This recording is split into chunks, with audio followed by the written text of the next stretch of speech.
أعوذ بالله من الشيطان الرجيم بسم الله الرحمن الرحيم تشغل نجت أن الله نجولي سيدنا محمد رسول الله صلى الله عليه وسلم إن جت جنابه إن كدي نجارني ما دندانغال يبو ينكو بPIINDI TV إن قرت دوا كدي هندي إميشون ميرين إميشون دبو أفريق من غندو نونكو Sali Dia Bassoum debbo mo liidu toro be sipa jamli kon kadi hande de mbawi wiide haggilaaji fo ketto ko toto cilon daga weli ko lewle namade mo heewi wadande meeden e kala saha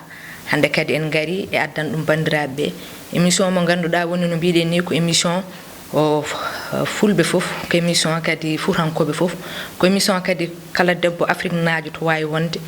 taw kadi ko debbo darido taw kadi ko debbo mo ganduda kadi ko exemplaire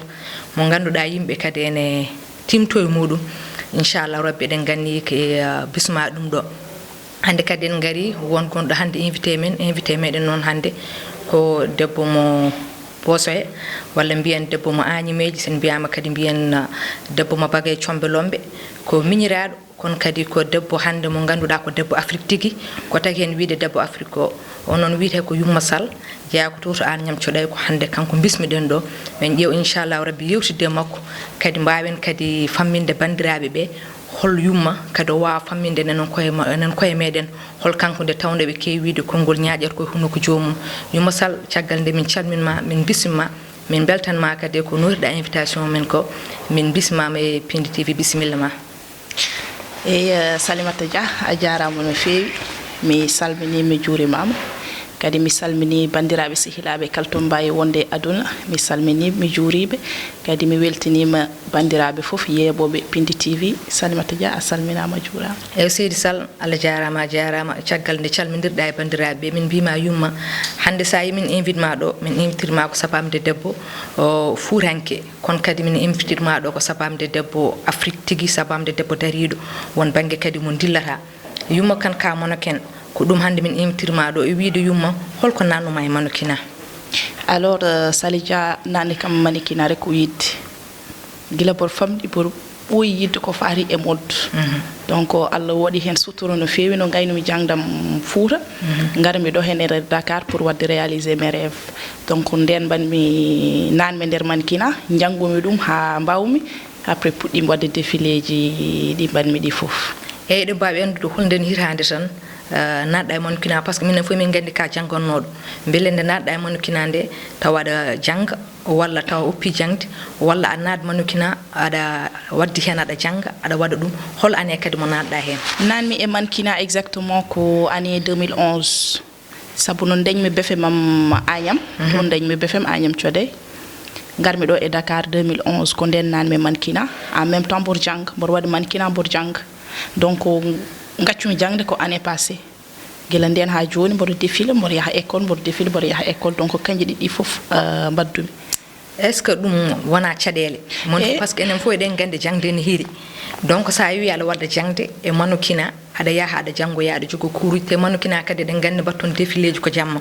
jaha défileji ha 4h du matin 5h du matin garta taw ka podɗo umade 6h du matin parce que a podɗo nadde 8h walla 9h est ce que addanani ma caɗele e jangde ma addini kam hen caɗele kono ko mbiyan mi ñan fof ko tan yidde ina waɗi fayida neɗɗo kala ko jiɗɗa a waɗat feere ha kanji ɗiɗɗi fof mbawa waddude de musino no feewi sabu mannequin liggey yo presque ko liggey jamma aussi waɗi déplacement wuji holto jaharanga ca jangde ma mais Allah waɗini kam hen sukuturu kala ko mbaɗannomi e adunam ko jangdam gardinannomi hen sahaji bor dañi défileji baɗi important mais bor jogui examen ji école je préfère mi acca défilé o mi yah mi waɗoya mi jangoya donc bor waɗanno mannequin wona liggey ko passion ko hunde gandanɗa hoorema aɗa yiiɗi ɗum tan aɗa waɗa ɗum mais wona ko hunde nde ndumotoɗa donc jangde nde ɓurno kam wadde importance donc jangde nde ndewmi ha machallah kemmi hen ko mais mannequin o aussi boro takki ɗum sara alhamdulillah ɗum wona gueɗe bebɗe nde tawno enen fof eɗen gandi jangde ne hira ko jomum waddi hen fof ne heewi addan ɗum caɗele kono caggal nde naɗɗa mannequin en tant que pullo eɗen gandi enen fulɓe hol caɗele meɗen kadi cukalel par ce que ne naɗɗa hen nde ka suka 2011 ittama e duuɓi ma ko seeɗa heddoro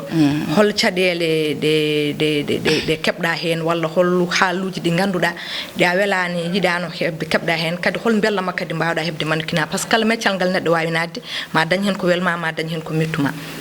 eyyi ko gadirtomi ko tan ko metti kam c'est juste mbiyan ko c'est normal mi jaggirani ɗum ko gandanɗa hoorema ene muusi kam sabu enen fulɓe ken yimɓe aadiyankoɓe enen keewi aadaji enen keewi valeur uji aussi c'est pour cela no nanmi hende hewɓe mbi ɓi pullo surtout to gummiɗa ɗo ka ɓi Demba Hamme Sall aɗa ummi e famille moƴƴo fora wadde mannequinat nden ɓe paamani holko wonno mannequinat ɓe cikkat mannequinat ko yeyde ɓandu muɗum kono mannequinat hande ko yeyde wutte mi yeyani ɓandam jeeyimi ko wutte donc haalaji à gauche et à droite mais min bo jogino objectif mo gandanɗa hoorema tant que a waɗani hunde yimɓeɓe pamata ko gonɗa e dow muɗum ko gonmi hen mboɗo liggo mboɗo waɗa ñafe ha gandanɗa hoorema ƴettumi Miss West Africa nde ƴettumi Miss West Africa ko nden yimɓeɓe puɗɗi famde min holko gonnomi e dow muɗum e holko tagui jiɗnomi mannequinat eyyi kadi aɗani ɗo jibinɗa ɗo par ce que ne wawi taw Fouta won côté ji ɗi ganduɗa taw ɓiɓɓe mannequin uji jibinama ɗon kono min kam mi teskitaki so tawi boosoye ɗen daño mannequin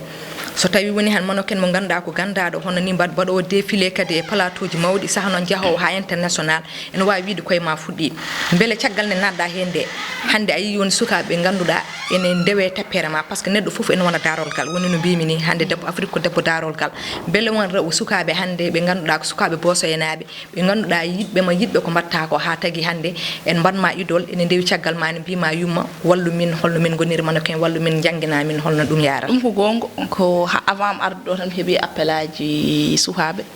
mais min à chaque fois kala nodduɗum wi en yiiɗi nadde e mannequinat mbiyanmi ɗum ko yo janggu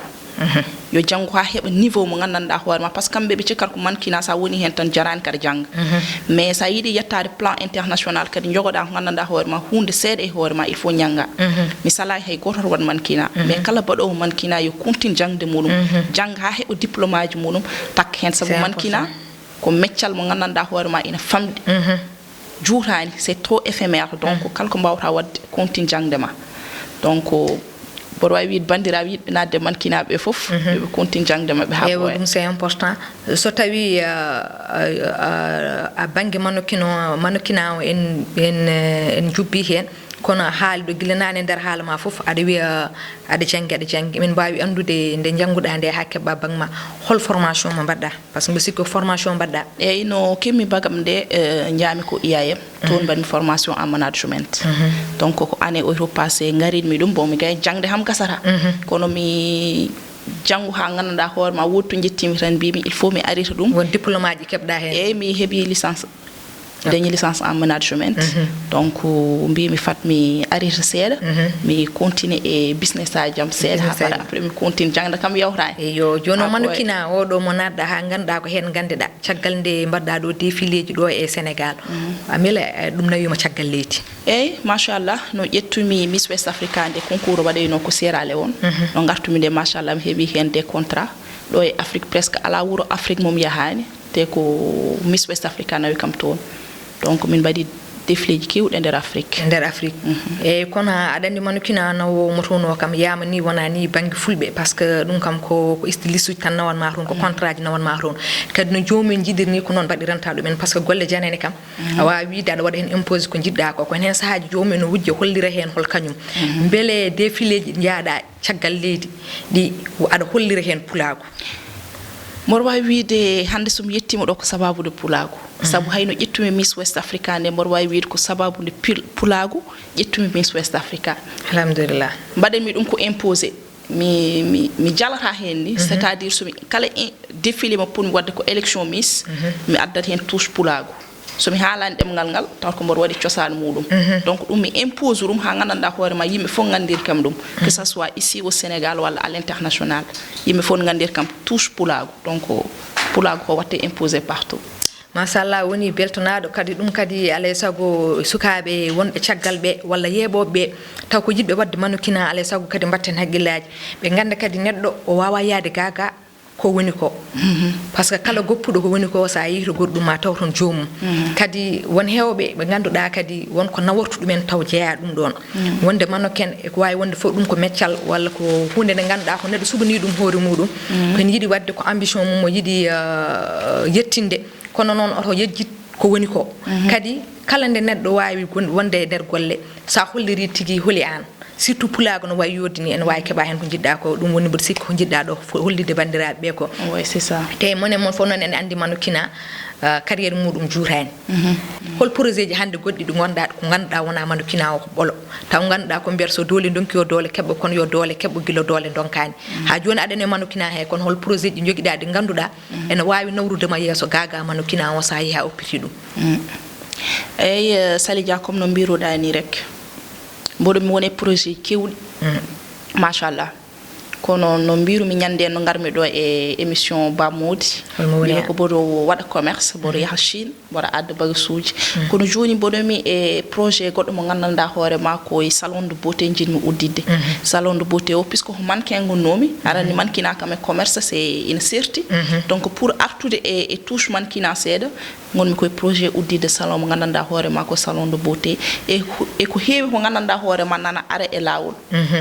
salon de beauté mo jidda uddido mbele jidda uddide mako do e Dakar lamour ko leydi Sénégal walla jidda ko nawde mako Fouta parce que den gandi kam do Dakar kam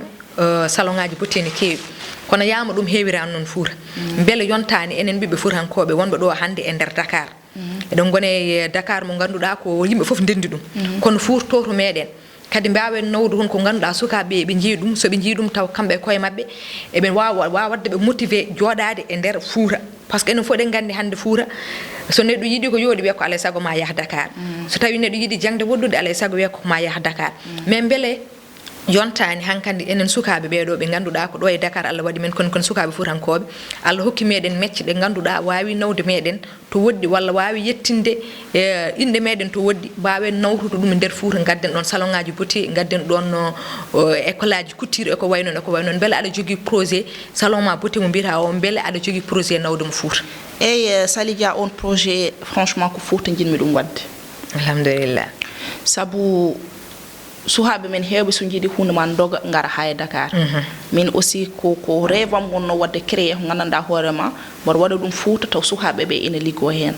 donc o don projet inchallah ko Fouta o fay Fouta jidda wadde dum do jabi Fouta anyam code ko salon beauté mo ganduda ko pour maquillage tan poudre walla ko fof en yaade maquillage pédicure manicure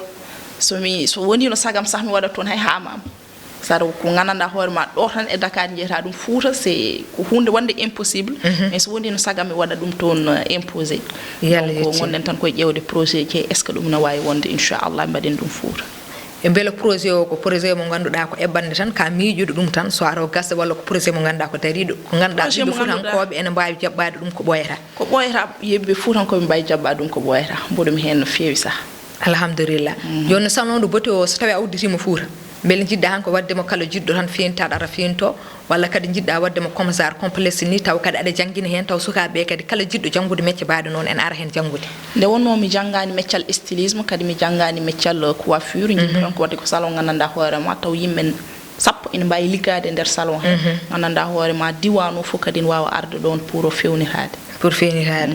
so dum yawri haali do nani hala ada wada commerce yaadu Chine parce que enen fo de gandi yaadu Chine kadi e debbo wona hunde wemde bele commerce ma mo batta o yaadu Chine dum bele a watta hen raconter des difficultés en tant que suko debbo kadi hol rendement mo jiida hen kadi hol ko batta hen encourager en tant que debbo ko wiite debbo Afrique ko woni hen debbo han o wi han bodo joodo e galle bodo fata e gorko donc jojo fo debbo no foti ƴewde peeje holno wawi dañje holno wawi wonde holno kadi no wawi wonde kadi soutien de famille holko kadi ko paminta hen bandirabe rewbe hettibe yobe min bawa Sali Dia ko mbiyan mi ñan foko tan hande debbo e gorko ngandumi ko be ko gorko wawi wadde ko debbo wawi wadde dum te bodo wiya à chaque fois dum ƴeŋi jodade galle wiya ina fade e gorko dum don ƴeŋi donc bodo wawi wiide suhabe rewbe kalto mbay wonde aduna yobe ndaro sabu hande ko 21e siècle ngonden natti jodade galle ina fade gorko hokkuma joda sabunde sada wawi ligade ar dañene dum doole suus reedu jaha ligoyda Chine mo jahanmi o webani kalne ngartumi bor dañede difficulté kono mbiyami ko ma moƴƴu subaha jamma e nyalom fina law mi yaha mi liggoyo mi hiri mi hota gallam mi dano donc ko non ko mbaden mi ko kala debbo in wawi wadde dum donc tan mbaden mi conseiller kala debbo to wawi wonde adon yobe daro darnde tinde eɓe liggo eɓe ganda hande ko aduna tolni ɗon ko 21e siècle gonɗen hay goto ala temps pour perdude alhamdulillah mboɗo sikki bandiraɓe paami ɗum donc ko wiide tan bandiraɓe ha joni eɗen émission meɗen Debbo Afrique eɗen bismiɗo miñiraɗo Youma Sall mo ganduɗa gandinoɗo ɗum koye mannequin kono hande en waɗi lancé o e banggueji kewɗi ko wayno uddidde salon ngaji beauté to Fouta ene yaaha Sine ene arta ene yeeya ene waɗa commerce muɗum kono kadi ko neɗɗo mo ganduɗa eɗen nanamo e banggue association uji he beele Youma won association uji ɗi gonɗa taw ko association uji développement ji Fouta pour yidde an seeɗa mo dañata o feccu ɗum e bandiraɓe fuutankoɓe eyyi boromi dillanno e association ngaji kewɗi sabu pour joguino 2 association association goto wiyetno ser samedi des enfants de la rue pour liggitto hen e sihilame monam ko mbisi soko sorani wonde Aissat Sihilma donc e association goɗɗo pour liggito ɗum e beteɗo Yeru Guisse ko guijilonnajo ene wiye Fouta contre le sida donc ɗiɗon association ngaji emin dilla hen kadi surtout Fouta contre le sida o ɗeɗo balɗe min jiiɗi wadde ɗum développé ha gandanɗa hoorema min mbawa dañde yimɓe hewɓe ene balla min hen min mbaɗoya sensibiliser ko fati e sida sabu ko hunde wonde sensible nde gandanɗa hoore ma sa addi ɗum Fouta sa wi gare mbaɗen dépistage hewɓe mbiyanma ɗum e piste ala hen suusa donc voilà ko hen min goni pour wadde ɗum développé nawde ɗum Fouta inchallah rabbi en calmini ɗon ma petite sœur adoré woni Aissat Sall mo mbiɗa o ene wonde ma jumelle de cœur Mariette Sall debbo mo Allemagne kono noon ha joni eɗen garti association mo mbiɗa o association mo mbiɗa o pour affaire sida eɗen gandi wona hunde wemde hay ɗo e Dakar he kala mbiɗa aɗa wadde dépistage ko probléme hol stratégie mo jiɗɗon ƴettude mo ganduɗa son gari taw addanta on caɗele eyyi ko no mbiɗa ni ko noon par ce que association min darni ɗum nana ɓooye seeɗa kono à chaque fois so min jiiɗi nadde e nder Fouta wadde sensibiliser appelaji ɗi mbaɗen mi ɗi tan mi andi somi yeehi somi suwa par donc raison pour laquelle mi meeɗin hay wadde hen yidde wadde hen contacté Baba Mal par ce que min keeɓino yiide Djibril Diallo kanko woni je crois que directeur ONU SIDA donc min ƴeewino wiide yo waddu min e Baba Mal comme ça wawa wadde min accompagner hamin mbawa nannude association e nder Fouta donc ko hen min goni personnellement mi suwa yiide mo raw mais ko hen min goni liggade hamin jiyam comme ça min mbawa nawde association appel mo mbawata wadde e bandiraɓe bonne volonté wuji fuutankoɓe wonɓe ɗo e leydi he wonɓe caggal leydi ɓe ganduɗa eɓe mbawi wadde apporter association quelque chose hollo erago ertoɗaɓe ɓe garɓe notto hen par ce que ene fof ɗen gandi so wiyama cellal ko so wiyama ngalu ko cellal par ce que mbi ko cellal woni afo ngalu te neɗɗo wawa o wawa jogade o wawa dañde o wawa wurde gurdam moƴƴam taw o sellani te non fof ɗen gandi sida o mona partout o mon kadi hay Fouta hol erago ertoɗaɓe ɓe gara ɓe jagga hen par ce que hunde nde ganduɗa association mo ganduɗa kala neɗɗo en foti wona hay Foutanke tan kala Sénégal najo en foti jaggude hen par ce que ko hunde nde ganduɗa hunde moƴƴere hol erago ertoɗa ɓe gara ɓe nooro hen beele eɗen mbawa darnude association no hanniri ni e Sali somi wi Fouta contre le sida wona sida tan min jiiɗi nawde wona sida tan min jiiɗi wadde sensibiliser e nder Fouta sabu sa ƴeewi ko yawtito emin dilla ko fati kadi e cancer sabu mboɗino musidɗo goto ene wonno Agnam ndeysan yo Allah yurmomo yaafomo o monduno e cancer kumbali donc ko minen dari min bannimo ket ha machallah o safri mais Allah noon haajiri o sankima yo Allah yurmomo yaafomo kadi mi duunima famille makko donc ko ɗiɗon maladie ji foof min jiiɗi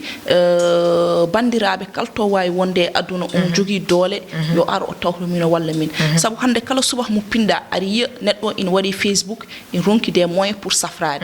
donc enen jogui yimɓe machallah yimɓe wawɓe yimɓe alɗuɓe machallah yoɓe gar ɓe jagga hen sabu ina muusi yiide chaque jour yimɓe ina hay goto ala ko wawi hen kono woni rafiji ɗi gandanɗa hoore ma il faut waɗe sensibiliser pour ko neɗɗo suuɗa par ce que enen fulɓe enen jiiɗi suudde rafi donc waɗe sensibiliser kala paytuɗo hoore mum tan yo ara ɓatto association amen o comme ça minen doole amen e darde amen min mbaɗa hen ha gandanɗa hoore ma Allah surtout ko wayno banggue cancer o mboɗo yinno kaal jewten hen seeɗa par ce que enen fof ɗen gandi cancer debbo ne heeɓa ɗum gorko ne heeɓa ɗum kono cancer de sein mbo sikki ko debbo han ɓuuri herorade ɗum te hande ene heewi par ce que mi yi ko ɓoyani ko woni no mbiɗa ni oɗon mbaɗa affaire récolte ɗum ɗo de fonds pour wallude jomum ɗo e nder internet ɗo mbo sikki ɗum yaajino ha bandiraɓe hewɓe mbaɗi hen juuɗe mumen kono ko Allah yandini ha jendu muɗum kono woni ko mbiyata ko médecin après la mort beele en potani wawde ummade gila ɗum waɗani jomum attaque ɗo woɗɗoyta beele kadi en potani wawde wadde sensibiliser fuutankoɓe surtout rewɓe par ce que ɓe keeɓa rafiji cancer de col en wara yimɓe hon hewɓe cancer de sein ko noon ɗum foof noon tagata ɗum ko nde are mabɓe adande au lieu ɓe gummin ɗum gila ko law kono ɓe jaggat tan ko uure cancer de sein ko ñawande tan ɓe gandata ɓe ƴewata kadi ɓe jaaha surtout ene wani wawi taw ɓe jaaha e dispensaire uji meɗen kono jomumen mbawata haalande ɓe holko woni ɓe mbawata yaade mbaɗa mammographie e ko way noon e ko way noon par ce que toon en ngala matériel uji poɗɗi noon kono ko wayno hôpital uji Wourossogui nan ɗon mbo sikki enen fuutankoɓe fof eɗen mbawi ɗen jogui accès e muɗum pourquoi pas so tawi jomumen jii ko pamani tan jaaha gila ko law taw so yimɓe no gummo pour wallude jomum taw ballata jomum ko gila ɗo yettaki ɗo ganduɗa wawa safrade par ce que rafi won ɗo yettoto wawa hankandi sellude surtout noon rafi cancer o donc ɗum ɗon ne holko hol lanci mo mbatta hen bandiraɓeɓe walla holɗo ndewaton mbawon findini hen bandiraɓeɓe kolnoon ɓe holɗo ɓe mbaɗata en tant que debbo ni surtout noon cancer de sein holno foti wawde wadde chaque lewru ha ƴeewa ha anda inde muɗum ha anda ene wonde rafi walla goɗɗum wawa umanade ɗum gila rafi o warani ɗum eyyi Sali ko no mbirumami ni rek ɗum ko sensibilisation namdi gandanɗa hoore ma minen kam min gona spécialiste en cancer donc emin jiiɗi liggadade docteur eɓe gandanɗa hoore ma somin pelliti emin jaaha Fouta waɗoyde sensibilisé taw ko ɓen docteur eɓe min jaadata donc ko wiide tan bandiraɓe sehilaɓe min gueɗel gotel mbam wiide yoɓe gaccu sudde rafi neɗɗo kala ko fayi e ɓandu muɗum tan yo dogano hôpital wona wiide ala ma sellu ha gandanɗa hoore ma gillo ɗo rafi ene safrirtono temedere ha wonta temedere ujunere voilà joni noon mataw hankkandi en gaari gasnugol émission Youma Sall mboɗo wima han ya wayno bandiraɓe ɓe konngol ma cakkitingol après kadi gaɗen gudden émission kono inchallah rabbi mboɗo andi men jottoɗo par ce que ko jiɗɗen yewtude ko wawa hedde émission goto eyyi avant tout a jarama Salimata Dia kadi mi weltanimama mi waɗima kadi encouragé machallah kadi weltanade bandiraɓe sehilaɓe kala to ɓe mbawi wonde aduna mi salmini mi juurimamaɓe kadi kala jeeɓo PIINDI TV aussi mi salmini ɗum mi juurimi ɗum mi wawa gasnude noon sans autant salminde nenam bandam woni Salamata Moussa Kunjo debbo mo Agnam Thioday e Mariata Sall e Doulé Sall mi mboɗo heewi wadde émission mi yejjitaɓe e Aissata donc mi salminiɓe mi juuriɓe kadi mi weltanimamaɓe dowle annen Salimata Dia Allah jarama a jarama Seydi Sall annen a jarama e notoɗa invitation kadi mi salmini ɗon bandiraɓe mbiɗa ɗum ɓe foof e ma jumelle de cœur Mariata Sall mi salminimo kadi lawol gongol enen en jetti Allah en jetti yeeɓoyankoɓe PIINDI TV fof to mbawi wonde eɗen mbiyaɓe tan ɓe mbatta haqqillaji mabɓe e émission meɗen Debbo Afrique woni no mbiɗen ni Debbo Afrique ummi tan ko sabamde bismade ɗo kala debbo no wawi wonde e fannu mo wawi wonde foof sabamde wawde yewtidde muɗum ko ganduɗa kene nawra rewɓe yesso guilay safare mumen ha e cellal mumen ha e ɓamtare mum ha e foof wadde Debbo Afrique ummi ko jangguinde e findinde e hollude kadi holko gonɗen e dow mum hol rewɓe Afrique tigui nanɗo taw ko tiɗɓe tigui daguiɓe nde tawno eɗen kewi wiide so tawi ɓiɗɗo ari debbo o nafani so arino gorko o nafata wadde rewɓe oto mbiyatan enen jooɗo ene mbaɗa croisé bara ene jooɗo e galleji ene mbiya ko gorko ko gorko ko wona gorko ko gasata ko debbo hande wawi gasnude ko yama won worɓe hewɓe ni mbawa gasnude ɗum adde ko wiide tan en calmini bandiraɓe en juurim ɗum minne mi salmini bandiraɓe yeeɓi yokom PIINDI TV fof mi yetti Allah kadi mi yetti jinnaɓam mi salmini nenam Mayram Bayla Kouroupa Bocar e babam Alhaji Samba Dia e dendagal famille o kono noon mi wawa uddude taw mi jarnaki joom gallam o nde tawno kalde debbo dooli walla nde debbo dari won gorko tiɗɗo gonɗo caggal muɗum mi salmini joom gallam biyeteɗo Ibrahima Bassoum ɓuɗɗo lollide Alex Bassoum gonɗo to to États-Unis Colombos o ha yo en calmini dendagal bandiraɓe en dokka bandiraɓe kadi rendez-vous e ɗeɗo balɗe inchallah gaddanen ɗumen kadi e yewtere wonde ko faate Debbo Afrique taw kadi koye rewɓe tan e nder koye meɗen Allah jarama on jarama